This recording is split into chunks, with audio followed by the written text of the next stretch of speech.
Consider a 2 vector a vector and b vector. இப்போது இந்த 2 வெக்டாரை ஆட் பண்ணுறதுன்றது எனக்கு ஈஸி. அதாவது வெக்டாரை ஆட் பண்ணுறதுன்றது ஈஸி. நம்ம அடிஷன் ஆஃப் வெக்டார்ஸில் அதை பார்த்துருப்போம். ஓகேவா? அதே போல் சப்ராக்ட் பண்ணுறதும் ஈஸியான்னு கேட்டால் அதுக்கு கொஞ்சம் கால்குலேஷன் போடுற மாதிரி இருக்கும். அதை நம்ம பின்னாடி டிஸ்கஸ் பண்ணுவோம். இப்போது ஸ்கேலரில் அந்த பிரச்சனையே இல்லை. ஓகேவா? ஏன்னா ஸ்கேலரில் வெறும் மேக்னிடியூட் மட்டும்தான் இருக்க போகுது.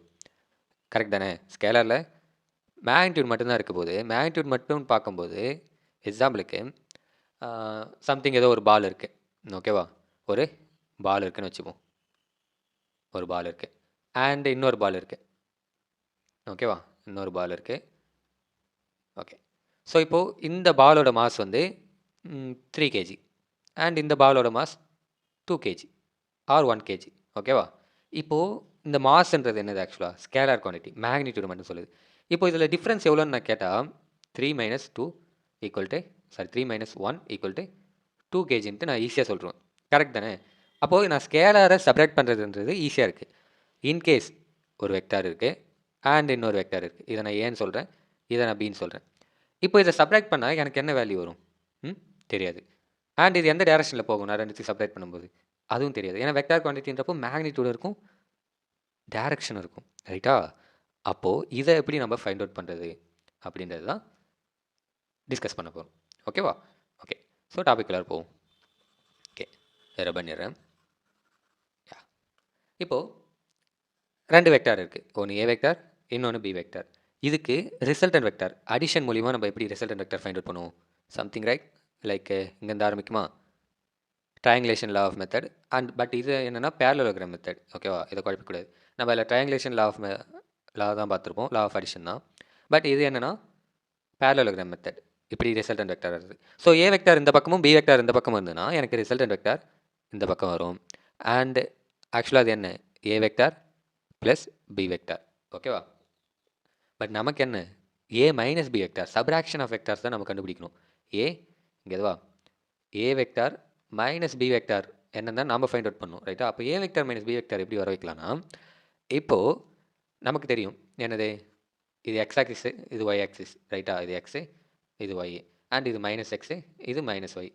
இப்போது இது என்னன்னு சொல்லுவோம்? Components of vector are orthogonal unit vector are unit vector படி இதை ப்ளஸ் ஐ கேப், இது மைனஸ் ஐ கேப், இது ப்ளஸ் ஜே கேப், இது மைனஸ் ஜே கேப். ரைட்டா? அப்போது நான் என்ன பண்ண போகிறேன்னா இந்த வெக்டாரை பி வெக்டாரை இன்னும் கொஞ்சம் கீழே எக்ஸ்டெண்ட் பண்ண போகிறேன். கீழே எக்ஸ்டெண்ட் பண்ணும்போது டவுன்வர்ட்ஸாக எக்ஸ்டெண்ட் பண்ணும்போது அது என்ன வெக்டாராக எனக்கு ஃபார்ம் ஆகும்? மைனஸ் பி வெக்டாராக ஃபார்ம் ஆகும். ஓகேவா? ஸோ எஸ் தான். ஓகே. ஸோ அப்போ இது என்னவாகிடும்? ஏன்னா இது கீழே இருக்குல்ல, ஸோ மைனஸ் பி வெக்டாராக ஃபார்ம் ஆகிடும். அண்ட் இப்போ இதுக்கு ரிசல்டன்ட் வெக்டார் நான் கண்டுபிடிக்க போகிறேன். ரிசல்டன்ட் வெக்டார்ன்றது ஆக்சுவலாக நம்ம ரெண்டுத்தையும் ஆட் பண்ணுறது தான். ஓகேவா?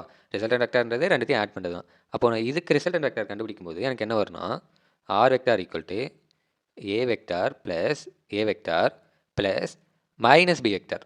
கரெக்டாக? Minus B vector. அப்போது resultant vector R vector equal to A vector minus B vector. இதை நம்ம ஃபைண்ட் அவுட் பண்ணணும். சப்ராக்ஷன் 2 வெக்டார் நான் சப்ராக்ட் பண்ணும்போது சப்ராக்ஷன் சிம்பிள் இருக்குது பாருங்க. ஸோ சப்ராக்ட் பண்ணும்போது சப்ராக்ட். ஓகே, சப்ராக்ஷன் பண்ணும்போது எனக்கு என்ன வரும் தான் நம்ம கண்டுபிடிக்கணும். ரைட்டா? ஸோ அப்போது எனக்கு இந்த ரிசல்டன்ட் வெக்டார் தான் நான் ஃபைண்ட் அவுட் பண்ணி ஆகணும். ஸோ இங்கே ஃபார்ம் ஆகிற ஒரு ரிசல்டன்ட் வெக்டார் என்னென்னா R vector equal to A vector minus B vector. ஓகேவா? புரியுன்னு நினைக்கிறேன். ஓகே. ஸோ ரொம்ப சிம்பிள் தான். நம்ம இதை ஜாயின் பண்ணணும்னு அவசியம் இல்லை, புக்கில் கொடுத்துருக்காங்க. ஏன்னா அது பேரலோகிராம் ரெப்ரசென்ட் பண்ணுறதுக்காக. பட் நம்ம இப்படியே வச்சுப்போம், சிம்பிளாகவே வச்சுப்போம். நெக்ஸ்ட்டு என்ன பண்ண போகிறோம்னா, நல்லா கவனிங்க. இந்த vector A vector and B vector இது ரெண்டும் சேர்ந்து எனக்கு ஒரு ஆங்கிள் உருவாக்குச்சு. ஓகேவா? ஒரு ஆங்கிளை உருவாக்குது. அந்த ஆங்கிள் நான் என்ன சொல்கிறேன்னா டீட்டான்னு சொல்கிறேன். இது டோட்டலாக அந்த ஆங்கிள் என்ன சொல்கிறேன்னா டீட்டான்னு சொல்கிறேன். நெக்ஸ்ட்டு அப்போது இந்த ஆங்கிள் டீட்டானா எனக்கு ஏ வெக்டார் மைனஸ் பி வெக்டார் இது ரெண்டும் சேர்ந்து உண்டாக்குன ஆங்கிள் எவ்வளோ இருக்கும்? நான் இங்கே ட்ரா பண்ணுறேன். ஸோ இப்படி தானே இருக்குது, ரஃபாக ட்ரா பண்ணுறேன், நம்ம அப்புறம் ரப் பண்ணிக்குவோம். ஸோ எஸ் இப்படி தான் இருக்குது. இது ஏ வெக்டாராக இருக்குது, இது பி வெக்டாராக இருக்குது. பட் 90 டிகிரி இல்லை, நீங்கள் 90 டிகிரியாக வச்சுக்காதீங்க. ஓகேவா? அண்ட் இது பார்த்தோன்னா மைனஸ் பி வெக்டாராக இருக்குது. இது டோட்டலாக எனக்கு எவ்வளோன்னு தெரியும்? 180 டிகிரின்னு தெரியும். இப்போ எனக்கு இது மட்டும் என்னென்ன இருக்குது? டீட்டான்னு இருக்குது. அப்போ இந்த டோட்டலாக 180 டிகிரிலேருந்து நான் இதை மைனஸ் பண்ணிட்டா 180 degree minus theta which is equal to எனக்கு இந்த ஆங்கிள் கிடச்சிருமா? கரெக்டாக இந்த ஆங்கிள் கிடச்சிரும். டோட்டலாக எனக்கு 180 டிகிரி. அந்த 180லேருந்து இந்த தீட்டாவை மைனஸ் பண்ணிட்டா எனக்கு இந்த ஆங்கிள் கிடச்சிரும். கரெக்ட் தானே? அப்போது நான் இந்த ஆங்கிள் எப்படி எழுதலாம்? இது ரெண்டுத்துக்குமான angle okay angle 180 degree minus இடம் பத்தலையா? Wait a minute. ஸோ இந்த சைடு எனக்கு எதுவும் வரல, பட் நான் எதை ட்ரை பண்ணுறேன். 180 டிகிரி மைனஸ் தீட்டா ஓகேவா? இந்த ஆங்கிள் 180 டிகிரி மைனஸ் தீட்டான்னு எழுதலாம் ஓகேவா? ஓகே நெக்ஸ்ட்டு இந்த வெக்டார் ஏ இந்த ரிசல்டன்ட் வெக்டார் கூட ஃபார்ம் பண்ண ஆங்கிளை நான் என்ன சொல்கிறேன்னா ஆல்ஃபா 1ன்னு சொல்கிறேன். அண்ட் இந்த வெக்டார் ஏ இந்த சப்ராக்ஷன் பண்ணும்போது நமக்கு ஃபார்ம் ஆன ரிசல்டன்ட் வெக்டாரோட ஃபார்ம் ஆன ஆங்கிளை ஆல்ஃபா 2ன்னு சொல்கிறேன் ஓகேவா? ஓகே ஸோ நாம் ஆக்சுவலாக இங்கே என்ன தான் கண்டுபிடிக்கணும்? சப்ராக்ஷன். இது வந்து ஃபுல்லாக அடிஷனுக்கான இது ஓகேவா? அடிஷனுக்கான இது எனக்கு ஆல்ரெடி இருக்குது, எனக்கு தீட்டான்னு தெரியும், இதுன்னு தெரியும்.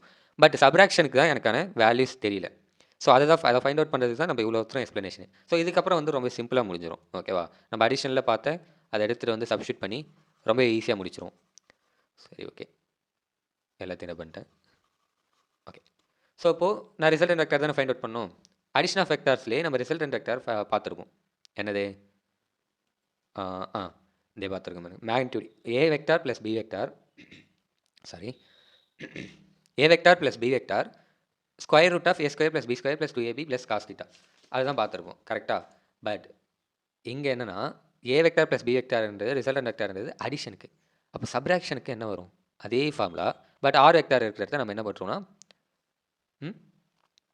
ஏ vector minus B vector which is equal to square root of A square plus B square plus 2ab cos theta. இல்லை என்னென்னா காஸ் தீட்டா வந்து அடிஷனுக்கு தான் தீட்டா ரைட்டா? சப்ராக்ஷனுக்கு இங்கே என்ன ஆங்கிள் இருக்குது? 180 டிகிரி மைனஸ் தீட்டா இருக்குது. அப்போது 180 degree minus theta. So cos 180 degree minus theta which is equal to yellow கலரே நம்ம யூஸ் பண்ணல. Okay so cos wait minute cos 180 degree minus theta which is equal to என்னன்னா ஆக்சுவலாக minus cos theta. டிக்னாமெட்ரியில் நீங்கள் 11th படிச்சிருப்பீங்க ஓகேவா? So இதுனா சிம்பிளான ஃபார்முலா தான், ஞாபகம் வச்சுக்கோங்க. அப்போது ஏ vector minus B vector A vector minus B vector நான் சப்ராக்ட் பண்ணும்போது அதோட மேக்னிடியூட் எனக்கு தெரியணும்னா நான் இந்த ஃபார்முலா தான் யூஸ் பண்ணணும். So A square plus B square plus 2ab cos theta. தப்பாக எழுதிட்டேன், கரெக்டு, நீங்கள் சொல்கிறது புரியுது. ஆர் நீங்கள் கவனிக்கலனா இங்கே மைனஸ் வரும் ஓகேவா? ஏன்னா மைனஸ் காஸ் தீட்டா ரைட்டா? அப்போ A square plus B square minus 2ab cos theta. Next ஆங்கிள்னு பார்க்கும்போது மேலே போவோம். மேலே என்ன கண்டுபிடிச்சிருக்கோம்? அடிஷன் ஆஃப் வெக்டார்ஸில் ஆங்கிள் வந்து alpha equal to tan inverse of B sine theta by A plus B cos தீட்டான்னு கண்டுபிடிச்சிருக்கோம். ஸோ அதை தான் என்ன பண்ண போகிறோம்னா சப்ஸ்டியூட் பண்ண போகிறோம் ஓகேவா? ஓகே ஸோ அப்போது டேன் தீட்டா நாங்கள் பார்த்துருக்கோம். பட் இங்கே டேன் தீட்டான்றது என்னது? ஆக்சுவலாக ஆல்ஃபா 2 ஓகேவா? இங்கே ஆல்ஃபா 2. அங்கே என்ன பார்த்துருப்போம்? டேன் தீட்டான்னு மட்டும் தான் பார்த்துருப்போம். பட் இங்கே என்னென்னா ஆல்ஃபா 2.